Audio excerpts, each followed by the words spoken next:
भोजपुरी के power star Pawan Singh का Sooryavansham movie का पोस्टर आउट कर दी गई है।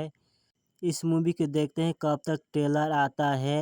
इस फिल्म के निर्माता कौन है? दोस्तों आप लोगों को हम बता दें कि इस फिल्म के निर्माता है निशांत उज्ज्वल।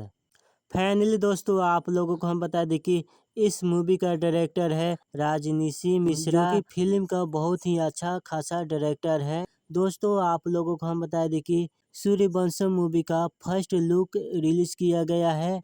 राजनीशी मिश्रा जो कि अच्छा खासा डायरेक्टर है, हर मूवी में काम किए हैं, जैसे कि खेसारी लाल यादव, दिनेश लाल यादव, हर मूवी में काम किए हैं, जो कि सुपर डुपर मूवी बना हुआ है। पवन सिंह भी देसी अंदाज में मूवी लेकर आ रहे हैं सुपर डुपर। फाइनली दोस्तों आप लोगों को हम बता दें कि इस मूवी का ट्रेलर कब तक रिलीज किया जाता है, अभी तक कुछ अपडेट नहीं आया है।